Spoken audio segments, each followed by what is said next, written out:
1,5 часа работы в зале, и все движения отточены до совершенства. Репетировать до изнеможения, чтобы зритель увидел на сцене чудо. В таком ритме вот уже более 6 лет творит крымско-татарский ансамбль «Янардах».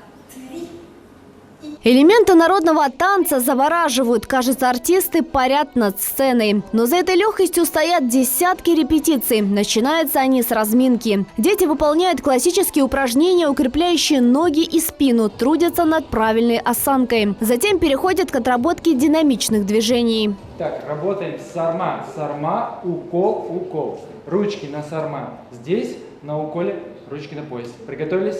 Поехали. И...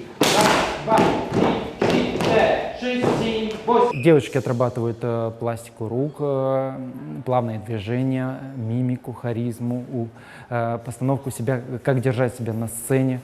Мальчики также отрабатывают жесткость движений, четкость. Создать танцевальный ансамбль семья Реджеповых мечтала давно. Добиться поставленной цели удалось в 2015 году. Сегодня в коллективе около 100 человек. Детям очень нравится выступать, они любят выступления, а конкурсы дают возможность понять, какой у нас уровень, и работать все больше и больше.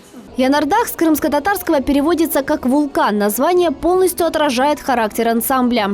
Очень долго думали над названием. Хотелось вот что-нибудь такое необычное, что-нибудь такое взрывающее, зажигающее, чтобы оно запомнилось.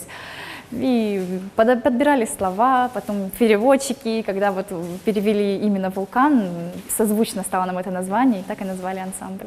Хореография – это не только красота и изящество, но и сила. Сочетание этих качеств рождает оригинальный искрометный танец. Очень люблю свой ансамбль, потому что тут очень классные руководители, классные ребята, и все всегда поддерживают всех. Самой юной танцовщице всего 4 года.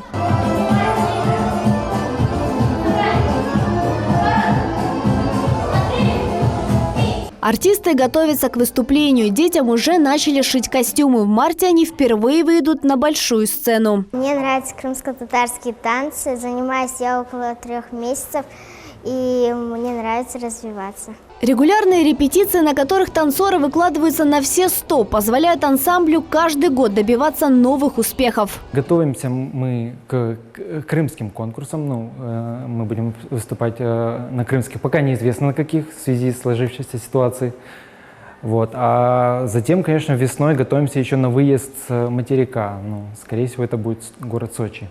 Интересные хореографические композиции не оставляют шанса соперникам. На протяжении 6 лет Янардах занимает почетные призовые места на республиканских, всероссийских и международных конкурсах. В копилке наград танцевального коллектива около 50 кубков и 200 грамот. Среди них и особенно ценная для всего крымско-татарского народа специальный диплом за сохранение национальной культуры. Сейчас, 21 век, все стараются поставить что-нибудь модернизированное. Да, это тоже правильно, что-то современное поставить. Нужно идти в ногу со временем, но и нужно сохранять то, что у нас есть. Те старинные танцы, те элементы движений, которые были давно. Сейчас ансамбль работает над новой программой, которую планируют презентовать весной. Севиля Меметова, Асан Ибрагимов, телеканал «Миллет».